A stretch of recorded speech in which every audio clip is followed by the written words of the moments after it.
আমার প্রিয় ভাই ও বোনেরা, আশা করি সবাই খুব ভালো আছো। সূচকের সেকেন্ড ক্লাসে তোমাদের স্বাগত জানাই। ক্লাস 9 কোর্সে দেখি 2 পেজ নাম্বার 17 সূচকের অঙ্ক। খুব ইন্টারেস্টিং চ্যাপ্টার। 2 এর দাগে 2 পর্যন্ত আমরা আগের ক্লাসে সলভ করেছিলাম। যারা ক্লাসটা দেখোনি অবশ্যই দেখে নাও, ডেসক্রিপশনে লিংক দেওয়া আছে। আর 3 থেকে 7 পর্যন্ত প্রশ্নগুলোর সমাধান এই ক্লাসে পাচ্ছ। তার আগে আমরা আগের ক্লাসে যে সূত্রগুলো আমরা ডিটেলসে জেনেছিলাম আরেকবার আমরা রিভাইজ দিয়ে নেব। 2x³ এখানে x হচ্ছে বেস বা নিধান, আর x এর পাওয়ার হচ্ছে 3, এটাই পাওয়ার বা ঘাত বা ইনডেক্স বা সূচক, আর 2 হচ্ছে x এর সহগ। আর ফর্মুলাগুলো ছিল কি কি? প্রথমে ছিল গুণের নিয়ম, যদি বেস একই থাকে তখন গুণের সময় পাওয়ারে পাওয়ারে যোগ হয়, আর বেস ওই একই থাকলে ভাগের সময় পাওয়ারে পাওয়ারে বিয়োগ হয়। যেমন কি x⁵ গুণ যদি x³ হয় তাহলে গুণের সময় পাওয়ারে পাওয়ারে কি হয়ে যাবে? যোগ হয়ে যাবে। 5 + 3 = 8, আর ভাগের সময় বিয়োগ হবে। x⁵ যদি ভাগে x³ থাকে তখন হবে x⁵ বিয়োগ 3 সমান এখানে x² হয়ে যাবে। পাওয়ার অফ পাওয়ার রুল বা পাওয়ারের উপরে পাওয়ার থাকলে কি হয়? পাওয়ারে পাওয়ারে গুণ হয়। x² যদি এর পাওয়ারে আবার থাকে 5, তাহলে এটা কি হবে? পাওয়ারে পাওয়ারে গুণ হয়, অর্থাৎ x⁵ দিয়ে কত হয়ে যাবে? 10। আর পাওয়ার অফ প্রোডাক্ট রুল, এটাকে একটু ভেঙে বোঝাচ্ছি। সাপোজ 15 আছে 4, 15 সমান আমরা লিখতে পারি 3 × 5, মাথায় 4 বসে থাকলো পাওয়ারে।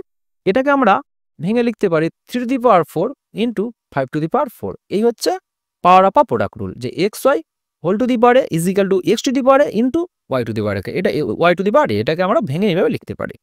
আর ভাগের সময় সেই একেবারে কোনো ভগ্নাংশের যদি কোনো পাওয়ার থাকে, সাপোজ 3/5 স্কোয়ার আছে, এটাকে আমরা লিখতে পারি 3² / 5²। চলো, এগুলো বেসিক ফর্মুলা 5টা। এরপরে যে ফর্মুলা আছে ইন্টারেস্টিং, দেখো x⁵ সমান হয় 1। কোনো কিছুর পাওয়ারে যদি 0 থাকে তাহলে সমগ্র রাশিটা হয়ে যায় 1। যদি একটা হাতির পাওয়ারে তুমি 0 বসাও সেটাও হয়ে যাবে 1। 7 নম্বর, খুব এক্সেলেন্ট রুল এটা, negative exponent x⁻⁻a is equal two 1/x⁻a বা x⁻a সমান হয় 1/x⁻⁻। এটা বোঝার জন্য বলেছিলাম যে লব এবং হর, লব থেকে হরে কিংবা হর থেকে লবে যদি আমরা সূচকযুক্ত কোনো সংখ্যা ট্রান্সফার করতে চাই তখন তাদের পাওয়ারের সাইনটা চেঞ্জ হয়। সাপোজ লবে আছে x⁻³ সেটা যদি হরে আসে কি হয়ে যাবে? x⁻⁻3। লবে আছে p⁻⁻5 সেটা যদি হরে আসে হয়ে যায় p⁻+5। হরে আছে সাপোজ a⁻7 সেটা লবে গেলে কি হয়ে যাবে? a⁻−7। সাপোজ হরে আছে p⁻−4 সেটা লবে গেলে কি হয়ে যাবে? p⁻+4 হয়ে যাবে। তাহলে লব থেকে হরে কিংবা হর থেকে লবে যদি আমরা সূচকযুক্ত রাশি ট্রান্সফার করি তখন তাদের যে সূচকের বা পাওয়ারের সাইনটা চেঞ্জ হয়, প্লাসটা মাইনাস হয়, আর মাইনাস থাকলে তখন প্লাস হবে। আরেকটা এক্সেলেন্ট রুল হচ্ছে ফ্র্যাকশনাল এক্সপোনেন্ট। এটাই মনে রেখে দিলে হয়ে যাবে যে x⁻⁴ রুটে আছে b সমান কি হয়? x⁻a/b, অর্থাৎ পাওয়ারে যেটা থাকলো সেটা লবে গিয়ে বসলো, আর রুটে যেটা থাকবে সেটা হচ্ছে গিয়ে হরে বসবে। যেমন দেখো square root of x is equal to x⁻1/2। এখানে তো 2 থাকে না, আমরা দিই না স্কোয়ার রুটে, ঠিক আছে। Cube root of x is equal to x⁻1/3 by রুটে 4 থাকলে তখন x⁻1/4 হয়। তাহলে এই যে রুটের সাবস্টিটিউট কি? স্কোয়ার রুটের সাবস্টিটিউট যদি আমরা এটাকে পাওয়ার আকারে লিখি তখন কি হয়? 1/2। কিউব রুটের সাবস্টিটিউট কি? যখন এটা আমরা পাওয়ার হিসাবে লিখবো হয় হচ্ছে এই পাওয়ারে বসবে 1/3। এই হচ্ছে ব্যাপার। চলো আজকে ক্লাস শুরু করা যাক। কোশ্চেন নাম্বার 2 এর 3, খুব সুন্দর কোশ্চেন ছিল। a⁻⁻1 আবার পাওয়ারে -1 আবার পাওয়ারে -1 এরকম আছে। তাহলে পাওয়ারের উপরে পাওয়ার থাকলে কি হয়? পাওয়ারে পাওয়ারে গুণ হয়, তাহলে 2⁻1 ইন্টু -1। আচ্ছা, আবার এদের পাওয়ারে -1 ছিল এবং তারও পাওয়ারে ছিল -1 ইজ ইকুয়াল টু 2⁻1 কি হয়? +1 হয়ে গেল। তাহলে 2⁻1 আর লেখার দরকার নেই। এর পাওয়ারে কত আছে? -1, আর হোল টু দি পাওয়ার আছে আবার একটা -1।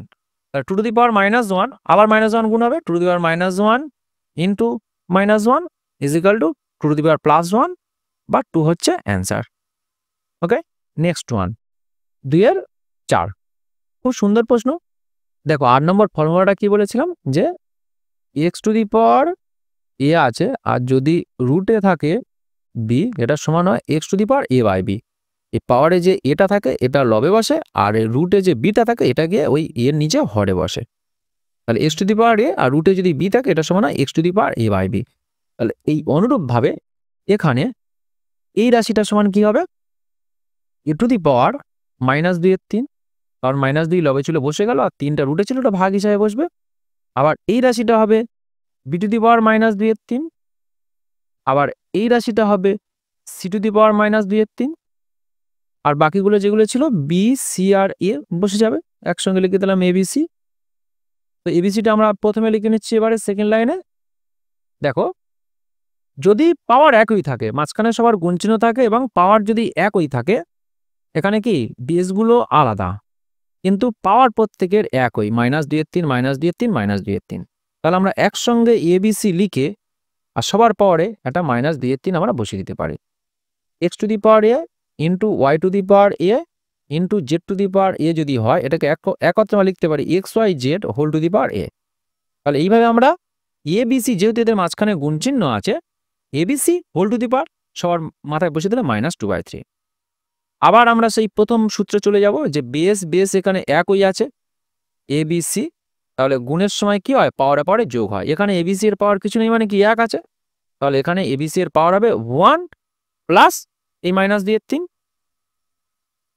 ওকে, তাহলে সমান হচ্ছে abc whole to the power 1 plus মাইনাসে মাইনাস হয়ে যাবে, -2/3 সমান abc to the power 1/3। Abc to the power 1/3 means কি কিউব রুট অফ এবিসি। কারণ এই 8 নম্বর সূত্রে বলেছিলাম স্কোয়ার রুটের সাবস্টিটিউট হচ্ছে, যদি আমরা ওটাকে পাওয়ার আকারে লিখি, সেটা হচ্ছে পাওয়ারে গিয়ে 1/2 হিসেবে বসে, বা কিউব রুট সেটা যখন পাওয়ার হিসেবে বসবে তখন 1/3 হিসেবে বসে। তা এখানে এবিসি এর পাওয়ারে আছে 1/3, তো এটাকে আমরা লিখতে পারি কিউব রুট অফ এবিসি। ওকে, এটাই হচ্ছে অ্যান্সার। চলো নেক্সট ওয়ান, 2/5। দেখো খুব সুন্দর প্রশ্ন এটা।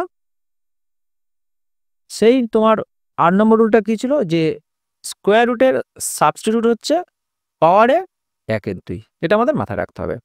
তাহলে এই রাশিটার সমান কি হতে পারে, প্রথমে আমরা ফ্র্যাকশন বাটাটা নিলাম। দেখো 4 two the power m plus 1/4 আছে, 4 সমান কি 2 স্কোয়ার, ওর পাওয়ারে আবার m প্লাস 1/4 বসবে, কিন্তু এই রুটটা যদি 2 এর আমরা পাওয়ার হিসেবে বসাই তখন কি হয়ে যাবে 2 টু দি পাওয়ার 1/2। এই রুটটা 2 এর পাওয়ারে আছে, 2 টু দি পাওয়ার m এর পাওয়ারে আছে, তাহলে 2 এর পাওয়ারে গেলে 2 টু দি পাওয়ার 1/2 হলো, আর ওই 2m এর পাওয়ার 2 টু দি পাওয়ার m এর পাওয়ারে বসলে 2 to the power m into 1/2 হয়ে গেল, m এর পাশে গিয়ে বসে গেল। আচ্ছা, নিচে কি হলো 2 ইন্টু এই 2 টু দি পাওয়ার -m ছিল, এর পাশে এই রুটটা গিয়ে আবার 1/2 গুণ আকারে বসে যাবে, আর সবার পাওয়ারে কত ছিল 1/m। দেখো নেক্সট লাইনে কি হবে, তাহলে পাওয়ারের উপরে পাওয়ার থাকলে গুণ হয়, তাহলে 2m এর সঙ্গে গুণ হবে, আবার 2 1/4 এর সঙ্গে গুণ হবে। তাহলে 2 টু দি পাওয়ার হচ্ছে 2m plus 2 into 1/4 into 2 to the power 1/2 ছিল থেকে গেল, into 2 to the power m/2, আর নিচে বসবে কি 2 into 2 to the power -m/2। দেখো নেক্সট লাইনে গিয়ে কি হবে, এখানে 2 to the power 2m plus 2 into 1/4 আছে, তো এই 2 আর 4 কেটে কি হয়ে যায়, এটা 1/2 হয়ে যাবে অ্যাকচুয়ালি। এটাকে আমরা যদি ভেঙে লিখি কি লিখতে পারি, 2 to the power 2m into 2 to the power 1/2। কেন না, আমরা কি জানি x cube into x square সমান কি হয় x টু দি পাওয়ার 3 যোগ 2 বা x টু দি পাওয়ার 5। তা সেটা ঘুরিয়ে আমরা বলতে পারি তো যে x টু দি পাওয়ার 3 যোগ 2 সমান x to the power 3 into x to the power 2। এখানে ছিল 2 to the power 2m plus 1/2, সেটাকে ভেঙে লিখেছি 2 to the power 2m into 2 to the power 1/2, আর ইন্টু 2 টু দি পাওয়ার 1/2 ছিল, আর into 2 to the power m/2 আছে। নিচে আমরা 2টা শুধু রাখবো, আর এই 2 টু দি পাওয়ার -m/2 যদি আমরা এই লবে লিখি, 2 টু দি পাওয়ার -m/2টা যদি আমরা লবে নিয়ে যাই কি হবে, 2 to the power plus m/2 হয়ে যাবে। লব থেকে হরে বা হর থেকে লবে গেলে কি সূচকের সাইনটা চেঞ্জ হয়, হলো। এবারে দেখো m গুলো আমরা একসঙ্গে লিখবো। আচ্ছা, সবার পাওয়ারে কিন্তু 1/m, এটা দিয়ে যেতে হবে, সবার পাওয়ারে ছিল 1/m। দেখো m গুলো যদি আমরা একসঙ্গে লিখি, এই 2, এই 2 to the power 2m, 2 to the power m/2 আর 2 টু দি পাওয়ার m/2, এই দুটো যদি আমরা একসঙ্গে গুণাকার লিখি, কি হয়ে যাবে 2 টু দি পাওয়ার গুণের সময় পাওয়ারে পাওয়ারে যোগ হয়, 2m plus m/2 plus m/2। আচ্ছা, ইন্টু এই দুটো আমরা একসঙ্গে যোগ করবো, 2 টু দি পাওয়ার কি হবে 1/2 প্লাস 1/2, আর নিচে ছিল 2 সমান কি হচ্ছে তাহলে 2m, এটা হাফ এম, এটা হাফ এম, অর্থাৎ এটা যোগ করলে কত হবে 2 to the power 3m into এটা 2 টু দি পাওয়ার হাফ যোগ হাফ সমান 1, এটা 2 হয়ে যাবে, নিচে 2 আছে, তাহলে 2 2 কেটে গেল, তাহলে পড়ে আছে 2 টু দি পাওয়ার 3m, আর পাওয়ারে ছিল 1/m, এদের পাওয়ারে ছিল 1/m, তাহলে এটার সমান আমাদের দাঁড়াবে 2 to the power 3m whole to the power 1/m, পাওয়ারে পাওয়ারে গুণ হয়, তাহলে 2 to the power 3m into 1/m সমান mm কেটে যাবে, 2 এর কিউব সমান 8 হবে অ্যান্সার। চলো নেক্সট ওয়ান, 2 এর 6, 9 টু দি পাওয়ার -3, 9 সমান কি 3 এর square whole to the power -3 into, দেখো গুণগুলো আমরা একসঙ্গে লিখবো উপরে, আর ভাগগুলো যেগুলো আছে সেগুলো আমরা নিচে লিখে দেবো। তাহলে এটা উপরে আছে, উপরে লিখলাম। এবার 16 টু দি পাওয়ার 1 এর 4 আছে, 16 সমান কি জানি আমরা 2 to the power 4 whole to the power হবে 1 এর 4 ইন্টু, উপরে আর কিচ্ছু নেই, নিচে আছে 6 two the power -2, 6 two the power -2 কে আমরা ভেঙে লিখতে পারি তো যে 2 to the power -2 into 3 to the power -2, কারণ আমরা জানি x y whole to the power a সমান হয় x to the power a into y to the power a, তাহলে 6টাকে আমরা 2 আর 3 আকারে ভেঙে রেখেছি, আর সবার পাওয়ারে সেই -2 বসিয়ে দিয়েছি, আর 1/27 আছে, 27 আছে নিচে, 27 এর পাওয়ার কি -4/3, 27 সমান কি 3 টু দি পাওয়ার 3, আর হোল টু দি পাওয়ার কত হবে -4/3।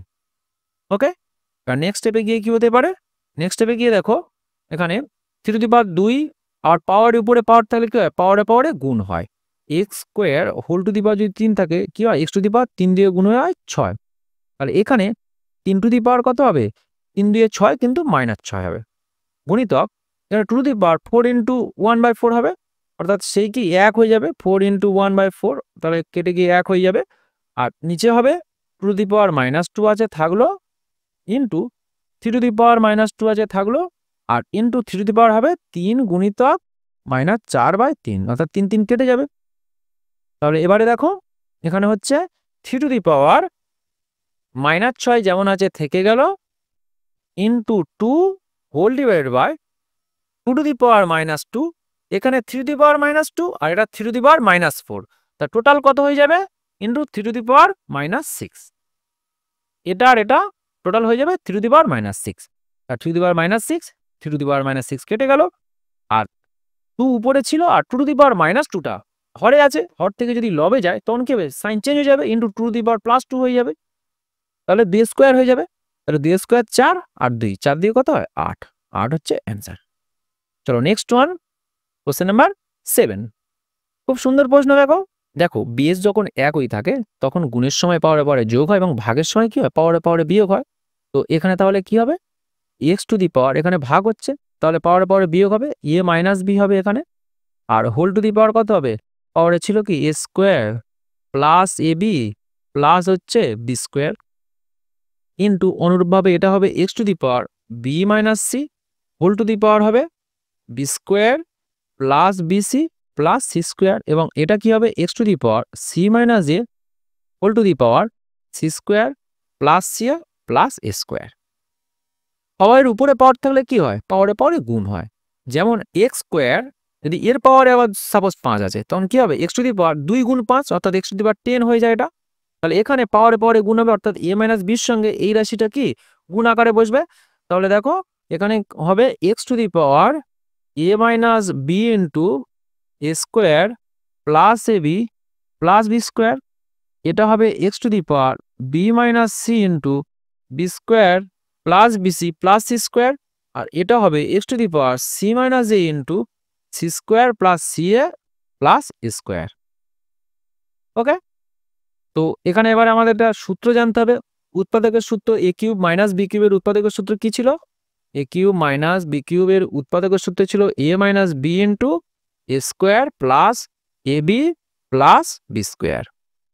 তাহলে এই ফর্মুলা অনুযায়ী আমরা এটা বলতে পারি x to the power a cube minus b cube into এটা x to the power b cube minus c cube into এটা x to the power c cube minus a cube. আবার সেই 1 নম্বর ফর্মুলায় যাচ্ছি, যখন বেস একই থাকে তখন কি হয়, বেস যখন একই থাকে তখন পাওয়ারে পাওয়ারে কি হয় যোগ হয়, তাহলে এক্স এর পাওয়ারে এগুলো সব যোগ আকারে বসবে, তো যেহেতু যোগ আকারে বসবে তাহলে আর ব্র্যাকেট দেওয়ার দরকার নেই, সরাসরি আমরা যোগ লিখে দেবো a cube minus b cube plus b cube minus c cube plus c cube minus a cube. তাহলে a cube minus a cube কেটে যাবে, plus c cube minus c cube কেটে যাবে, আর b cube minus b cube কেটে যাবে। সমান কি হচ্ছে? যোগ বিয়োগে সব কেটে গেলে 0 হয়, এক্স টু দি পাওয়ার 0 সমান 1 হবে অ্যান্সার। কোনো কিছুর পাওয়ারে 0 থাকলে সেটা 1 হয়। চলো নেক্সট ক্লাসে আমরা 3 এবং 4 দাগের অঙ্কগুলো সমাধান করব। আবার দেখা হচ্ছে নেক্সট ক্লাসে। সবাই খুব ভালো থেকো, মন দিয়ে পড়াশোনা করো। Thank you.